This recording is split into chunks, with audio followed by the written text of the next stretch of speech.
안녕하세요. 이정원에서 진행하는 송하의 쏙 점입니다. 주역은 수천 년 동안 이어져 현재에 와서 많은 갈래로 해석하고 있습니다. 주역의 시조가 되는 복희씨가 음요와 양요를 긋고 8개를 만들었다고 하고, 이것을 은나라 말기 주왕의 폭정으로 서주의 문왕이 유리옥에 갇혀서 괴상을 지었으며, 문왕의 아들 주공이 각 효에 효사를 달았습니다. 춘추 시기에 와서 공자가 주역을 해석하는 시빅을 달아서 주역은 경전의 면모를 갖춥니다. 진시황 때 책을 불사르고 유학자를 파묻는 분서괭유를 당할 때에도 주역은 점설하여 화를 면했습니다. 그래서 주역을 경전으로 보는 의리역과 점서로 받아들이는 상수역 두 갈래로 발전되어 왔습니다. 근대에 이르러 중국의 유적지 은어와 주원 등지에서 발굴된 토기와 복골, 청동기 유물 등에 새겨진 6개의 숫자를 근거로 역사학자 장정랑은 주나라 초기 청동기 명문 중의 역괴에 대한 해석이라는 그의 논문에서 고대의 숫자가 오늘날의 괴 그림의 기원이라고 주장한 바도 있습니다. 또한 역학 철학사라는 구류의 대작을 남긴 역학가 주백원은 각골과 주역을 비교하여 같은 부분의 예를 들면서 각골문의 정자와 주역의 정자는 점에 묻다 라는 같은 뜻이며, 각골문의 거북점 글에서 길, 대길, 이, 분리 등 판단사가 있는데 이것도 주역에서 길, 원길, 무구, 분리 등 또한 일치한다고 하여 모방한 것이라고 주장하였습니다. 그래서 주역은 은나라의 각골문에 새긴 거북점이나 시초점에 대해서 더 많은 연구를 해야 할 것 같습니다. 이번 시간부터 한 괴를 1주차는 괴의 총평을, 2주차는 학괴, 3주차는 상괴를 설명하여 3주차에 걸쳐 한 괴를 나아갈 예정입니다. 주역 상경은 1번부터 30번까지로 주로 자연현상을 중심으로 설명하고 있으며, 31번부터 64번까지는 사람살이를 중심으로 설명한 하경으로 나누어집니다. 1번 중천건괴가 베풀고 2번 중지공괴가 받아들여 천지 만물이 서로 만나 사귀면 만물이 생겨나서 시작하는 세 번째 순의 둔괴를 설명해 드리도록 하겠습니다.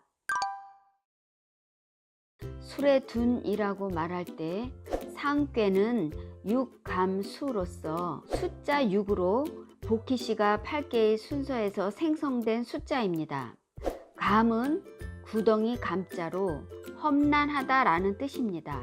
물이라는 것은 바다로 나아가는 것인데 그 과정이 어렵다는 의미를 포함하는 것입니다. 그래서 감은 험야라 하여 괴의 속성을 나타내고 있습니다. 수는 괴의 모양을 의미하는데요, 물줄기를 이어가는 모습을 그대로 담아 놓은 것입니다. 학괴의 사줄레는 사는 복희씨에서 8개의 순서가 네 번째라는 것이고, 지는 빗속에서 나는 우레소리를 뜻합니다. 사물이 진동하게 됨으로써 움직이게 되는 것으로 괴의 속성을 지는 동야라고 하였습니다.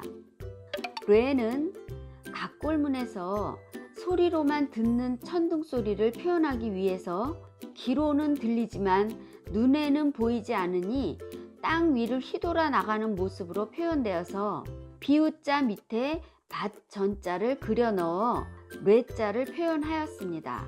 위로부터 수, 아래로 뇌, 괴의 모양을 갖추게 되면 둔이라는 괴 이름을 갖게 되는 것입니다. 술의 둔괴의 괴사를 살펴보면 둔은 원영코 이정하니 물용 유유왕이요 이건우 하니라. 둔은 크게 형통하고 바르게 함이 이로우니 가는 바를 두는 것을 쓰지 말고 제우를 세움이 이로우니라 라는 뜻입니다.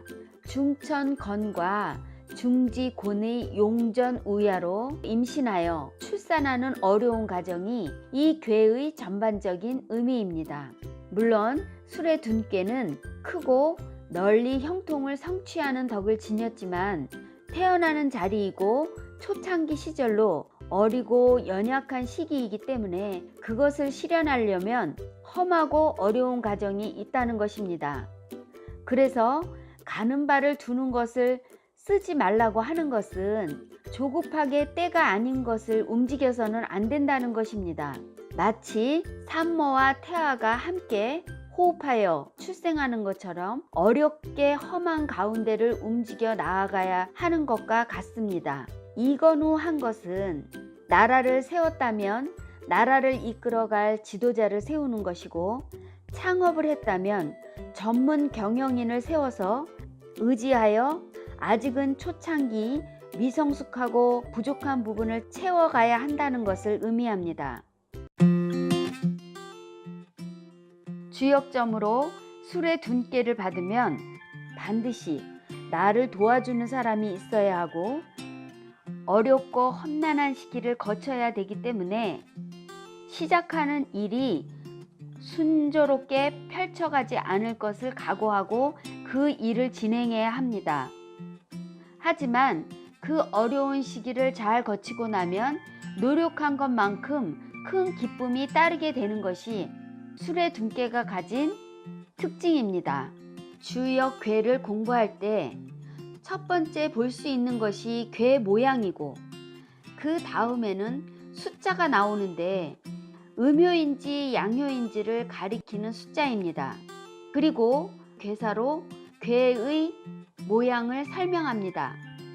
평상시에 주역을 대할 때에는 글귀를 보고 음미하고 받아들이는 것이고, 일이 있어서 이 일이 어떻게 될 것인가를 궁금해하는 것은 변화를 살핌으로써 피흉축일 하고자 하는 것입니다.